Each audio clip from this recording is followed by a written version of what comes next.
Hi, my name is Cameron Carlson with AnimeLocation.tv. I'm here at Animaticon 2021 with... Hi, I'm Sephi Hakubi. I am a Jersey and Florida boy who's currently living in Texas, and I'm here in Ohio for the first time. Well, welcome to Ohio.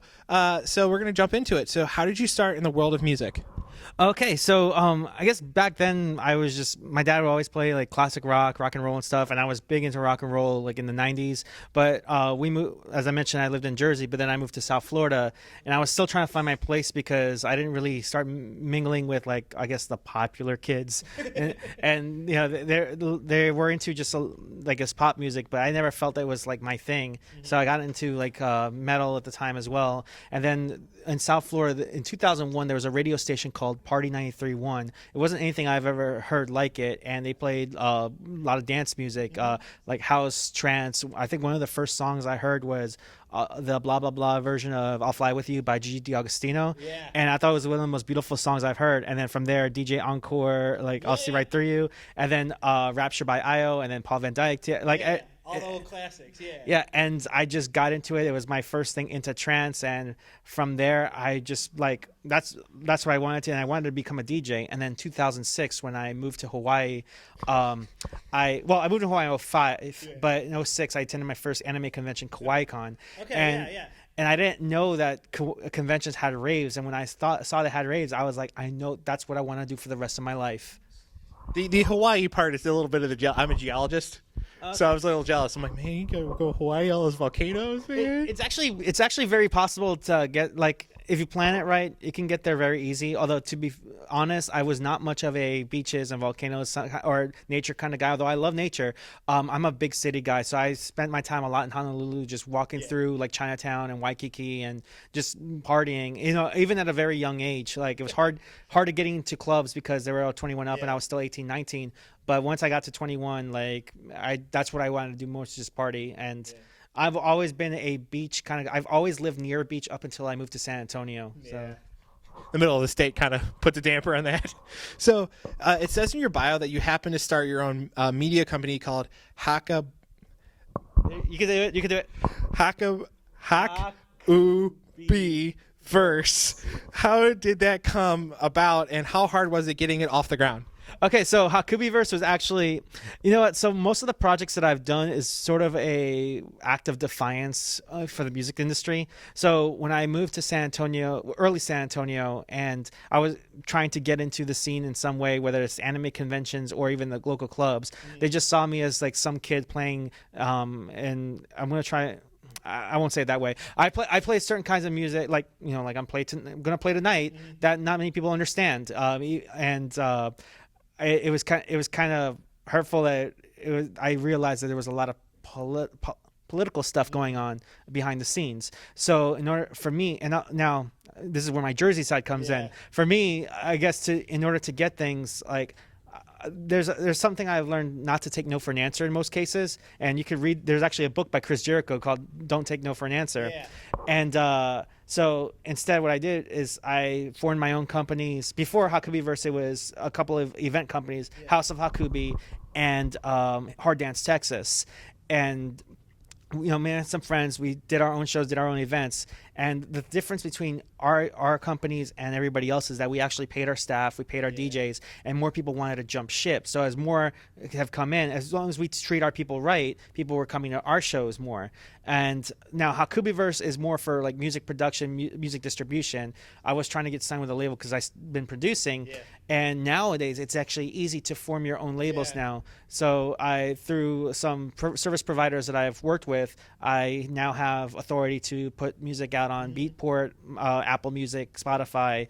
So like now more people can start their own labels and do it. And I actually think it's better to do it that way because you're cutting out the middleman. So. And Hakubiverse has also been we do events too, but not as much as we've done them. Now we partner with event companies, and we've stabilized the rave scene in not just Texas, but also the anime convention scene in general, because that could be political as well. Yeah. So can you tell we already discussed that. But what goals would you have for the future for the company? So we were actually hoping to move to Japan this year, but we already know the story. They closed the borders, but hopefully soon. We're actually, hopefully get some notoriety out in a way where like all we have to do is just put music and people would see it. We're still working on our marketing efforts. Right now, it's sort of like just me and a couple of artists. I'm debating whether I want to keep it that way, so that way it's easier to manage, because overall, to be perfectly honest, I'm more of a musician than a businessman. I like to just make music, and I feel like being a businessman takes away from that. But my wife, who unfortunately she can't make it out here, she usually is with me during my tours and stuff. But she's studying business, and she's working on her bachelor's and hopefully her master's afterward in business administration and accounting. Like I think she might be able to run the business, but we'll have to figure that out. But I know our goal is to just make ourselves a worldwide name, but bottom line is we want to help other artists, whether it's through our company or even helping people stand up their own individual labels to kind of push out there, because ultimately I think the music industry needs a complete flip, and now the power is in the artists. And I know it could be hard, but because with the whole things, like certain companies they only give you a few microbes of a cent to put stuff in, but the power's out there. You have Bandcamp, you have Ditto Music. Like, the power is really in our hands, and I really want to see more independent artists out there, and hopefully Hakubiverse will help out.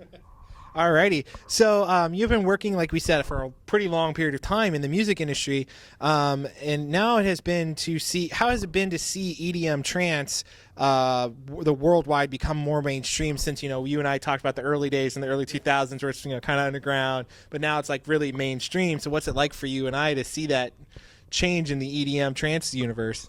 So I would think that my wish would be granted that now EDM's been mainstream. Not now. I mean, it might have been when I started listening to dance music. It was right around the same time I got into anime, right. And I thought, like, if I find people that watch anime and listen to dance music, then maybe it's like I find my kind of people now. But my wish back then was like, I hope that it's become the norm rather than the anomaly. Now it is the norm.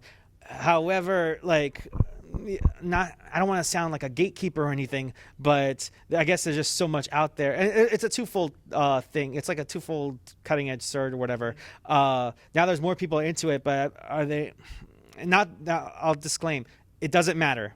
But I felt that it's like now everybody's into it. Like, are they really into it? Whatever.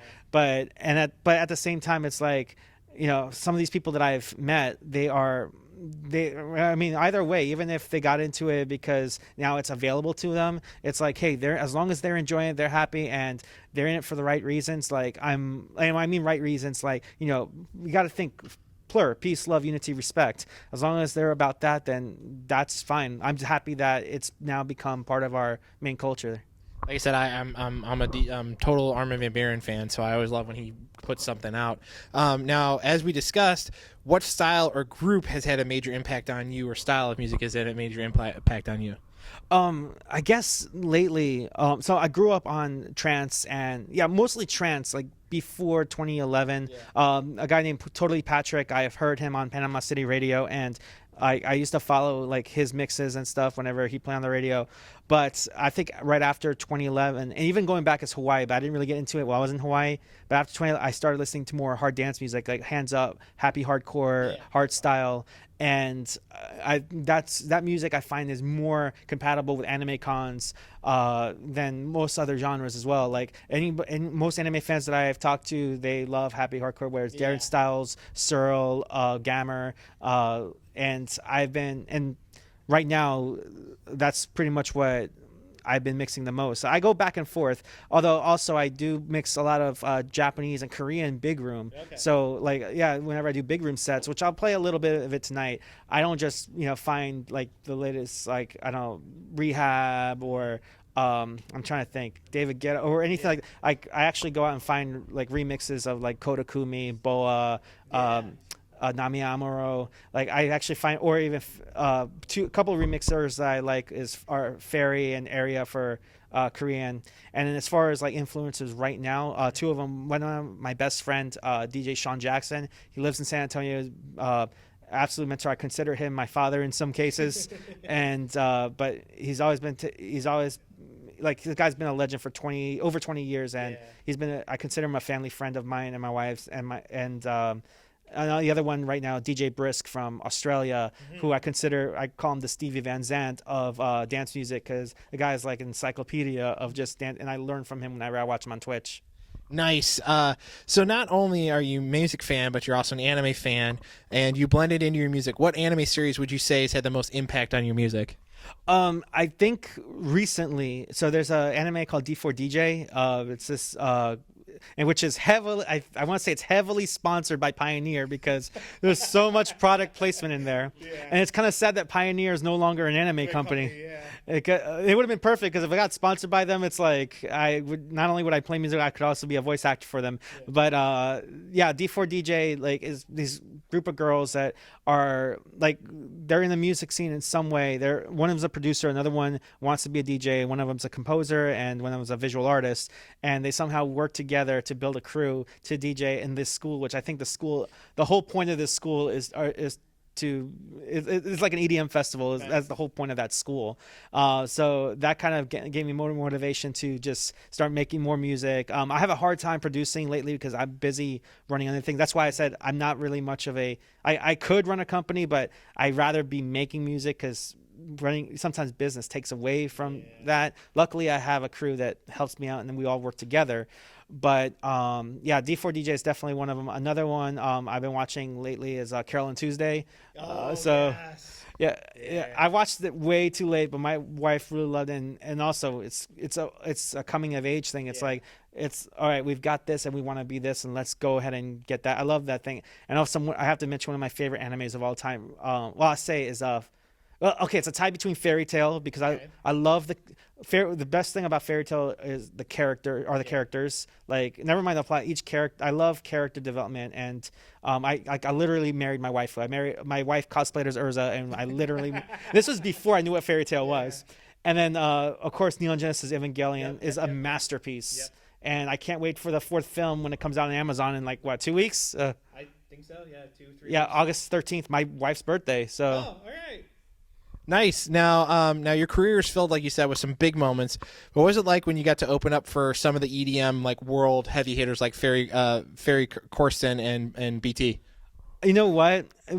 You could ask me if I would ever even see them 15 years ago, and I would never believe it. When I listened to them in Florida, I didn't I was still a kid. I was a pretty sheltered kid, so I just didn't get a chance to go out and see them. And even when I was an adult, I was in Hawaii. I don't think they've came when I was living there for the 3 years, and then I lived in a small town afterward.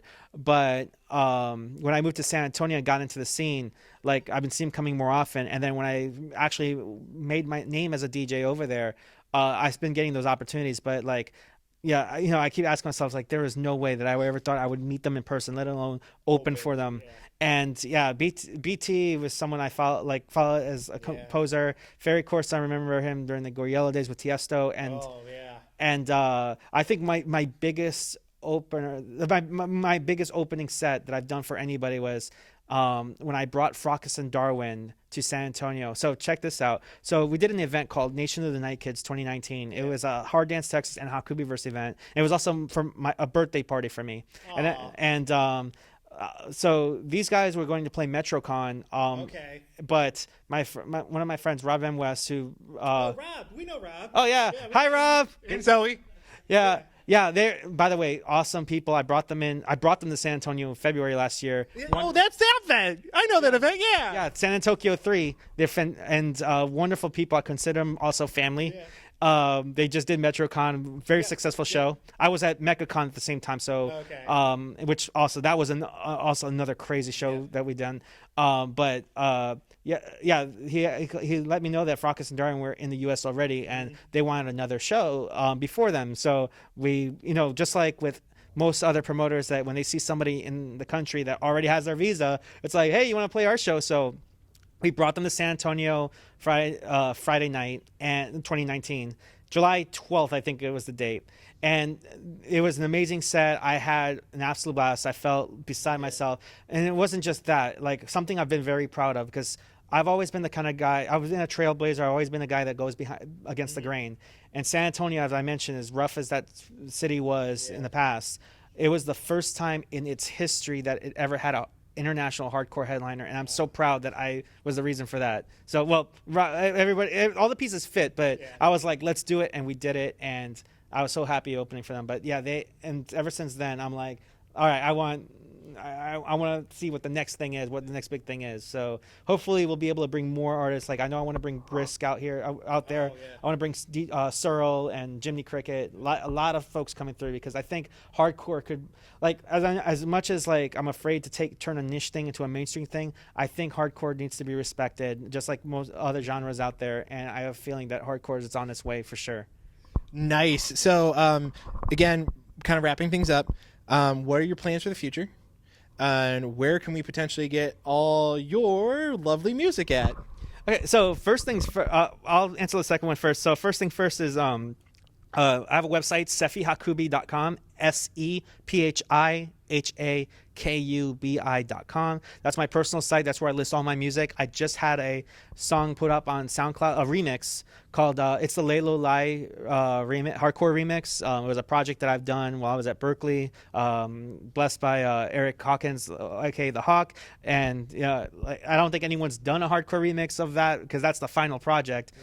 And it was like my first ever hardcore song too, and I was like, oh, I guess I can make hardcore for sure, because I could never find a tutorial, but I figured it out, and I think I've done pretty decent for a remix. So yeah, sephihakubi.com. I also my label hakubiverse.com, HAKUBIVERSE.com. That's my label site. So it also features me and other artists on the label, and also label news. And as far as like future projects, we are, as I think I might have mentioned too, hopefully we'll get to Japan and work with Japanese artists. But we are always, anyone that wants to help build this thing of ours, we're always welcome to it. We do have a Discord. You can find it on hakubiverse.com.